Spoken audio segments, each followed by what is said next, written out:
चर्चा करेंगे। उनका नाम है श्री थिरुवल्लुवर जी। जैसे नाम से विदित हो रहा है ये दक्षिण भारत के थे। जैसे उत्तर भारत में सूरदास प्रख्यात थे, ऐसे दक्षिण भारत में ये प्रख्यात थे। इनका जो मुख्य कार्य था वो नीति के ऊपर था, इसलिए इन्हें दक्षिण भारत का मुख्यतः तमिलनाडु में इनको इनके शास्त्र को वेद की उपमा दी गई है तथा इनको आदि काव्य का जन्म देने वाले व्यक्ति माना जाता है, चाहे वो वैष्णव समाज हो या शैव। इनका जन्म मयालपुर तमिलनाडु में हुआ था। ऐसी जनश्रुति है कि इनके माता पिता ने इनके पैदा होते ही इनको त्याग दिया था। इनके पिता का नाम भगवान, माता का नाम आदि था। इनके पिता को विचरण करने की आदत थी, इस कारणवश इनका त्याग किया था।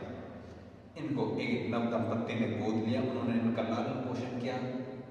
वे मुख्यतः वल्लू समुदाय से संबंध रखते थे। जैसे उनको आम जनभाषा में समझना चाहे, जैसे जुलाई जो कार्य के कपड़ों के कार्य से संलग्न होते हो, इसलिए इनको नाम इनका वल्लुवर पड़ा। तिरु तमिल में हिंदी अनुवाद किया तो श्री आदर्शवर्ग सूचक रूप में नाम में प्रयोग होता है, तो इसलिए इनका नाम पड़ा श्री तिरुवल्लुवर।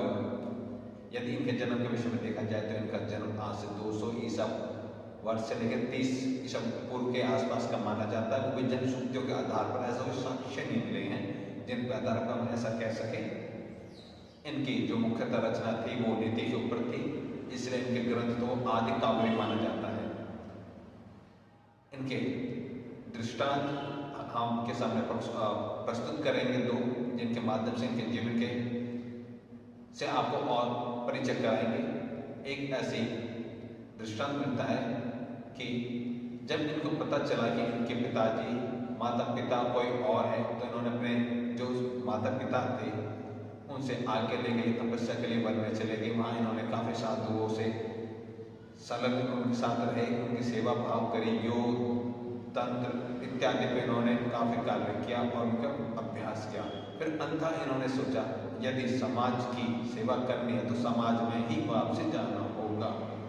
इसलिए इन्होंने बोला कि सांसारिक व्यक्ति रह के भी अध्यात्म में आप अध्यात्म की प्राप्ति या उसकी परम उच्च अवस्था को प्राप्त कर सकते हो। उसके अंदर रहकर ही, जरूरी नहीं है हर व्यक्ति को ब्रह्मचर्य या गृहस्थ का त्याग करके बन जाना ही पड़े। एक सन्यासी इनके समक्ष आए, इनके पास आए, जो मानते थे कि नारी साधना में विघ्न होती है। वो इनके पास आए।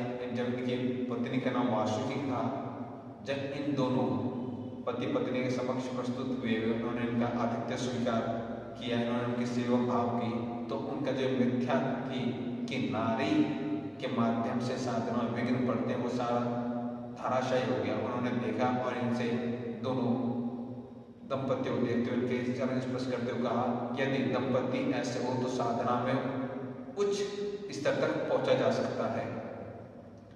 इनके अंदर किसी तरह से ईर्ष्या भाव षड्रिपु नहीं थे। एक बार दो बच्चे आपस में बात कर रहे थे कि ये मुख्यतः जुलाई का कार्य करते थे, कपड़े बेचा करते थे। तो एक बच्चे ने कहा ये दाढ़ी और निश्चित साधु का भेष तो ले रखा, पर इसके अंदर वैसे गुण नहीं है। दूसरे बच्चे ने कहा अरे ऐसे ना कहो, ये सच में सिद्ध व्यक्ति हैं, आपने क्या श्री तिरुवल्लुवर का नाम नहीं सुना? बोला ये मात्र ढोंग है। बोले चलो आओ इसके आजमाते हैं इसको। वो उनके पास गए, वो धनी बच्चा, और उनसे बोला मुझे एक साड़ी दिखाइए। इन्होंने उनके सामने साड़ी दिखाई। बोले इसका मूल्य क्या है? बोले 4। उसने साड़ी के 2 भाग कर दिए। बोले अब इसका क्या मूल्य है? उन्होंने बोला 2। फिर उसने इसके और भाग कर दिए। अब बोले इसका मूल्य क्या? उन्होंने बोला 1। ऐसे करते करते साड़ी का छोटा सा टुकड़ा बच गया और उस धनी बच्चे ने कहा इसकी मुझे कोई आवश्यकता नहीं है, आप इसे रखिए, मैं अब चलता हूँ। तो ये सुनकर श्री तिरुवल्लुवर ने बोला ठीक है आप जाइए। इन्हें देख के उस बच्चे ने बोला आपके अंदर कोई क्रोध के भाव नहीं आए? बोला बेटा मेरे अंदर कोई क्रोध के भाव नहीं आए। ये देखे वो बच्चा पिघल गया, उनके चरण स्पर्श करने लगा और बोलने लगा मुझसे गलती हो गई, आप ये 4 रुपये रखिए जो इसकी वस्तु की कीमत है।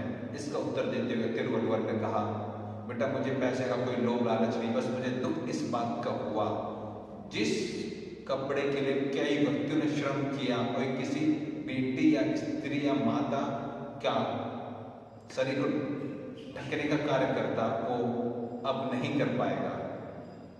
ऐसे अनेक दृष्टांत है जिनके विषय में इनके पता चलता है कि एशियन व्यक्ति थे। इन्होंने थिरुकुर्रल नाम की रचना रची जिसको नीति के ऊपर आधारित थी, जिसमें 3 खंड है और पहले खंड में 75 अध्याय हैं, दूसरे में 38, तीसरे में 25 और प्रत्येक उसमें खंड में हर एक में 10 अध्याय हैं। थिरुकुरल को आप ऐसा क्या समझ सकते हैं जैसे हमारे यहाँ दोहे होते हैं, छंद होते हैं, बहुत ही संक्षेप में अपनी बात कह जाना आम जनमानस में। इनके कई अनुवाद हुए या हम कह सके महाभारत, रामायण और गीता के बाद सर्वाधिक जो अनुवाद हुए हैं इसी ग्रंथ के हुए हैं, चाहे वो मूलतः विदेशी भाषाओं में ले लो या हमारी भारतीय मूल की भाषाओं में ले लो, सभी में उनका अनुवाद हुए हैं। एक दृष्टांत और आपके समक्ष प्रस्तुत करना चाहूंगा कि ये अन्न की बहुत महत्व, बहुत सम्मान कर देते हैं अन्न का। ये जब भी भोजन के समय बैठते थे तो अपनी धर्मपत्नी से बोलते थे वासुकी जी से कि एक कटोरी और एक सुई मेरे पास रख दिया करें। तो काफी लंबे समय तक ये चीज चली। उनकी धर्मपत्नी ने कभी उनसे इस विषय में कभी कोई प्रश्न नहीं पूछा, पर जब वो अपने अंतिम समय थे उन्होंने उनसे पूछा कि आप ऐसा क्यों रखते हैं, तो इसका उत्तर देते हुए कहते हैं कि मैं नहीं चाहता कि अन्न का दाना एक भी बर्बाद हो, क्यों अन्न का दाना एक भी नीचे गिरेगा तो मैं उस सुई के माध्यम से उस दाने को चुनकर उसे धोकर दोबारा खा लूंगा। पर तुम इतनी कार्य में कुशल थे, तुमने आज तक किसी भी दाने को गिरने का, मुझे सुई का पानी का प्रयोग करने का अवसर ही प्रदान नहीं किया। तो इस दृष्टांत से यह पता चलता है कि अन्न के प्रति उनके कितने अच्छे भाव थे। आज के इस कड़ी में इतना ही रखते हैं और शेष मिलेंगे हम आपसे एक नई श्रृंखला, नए विषय के जन्म के विषय को लेकर। तब तक के लिए धन्यवाद, नमस्कार।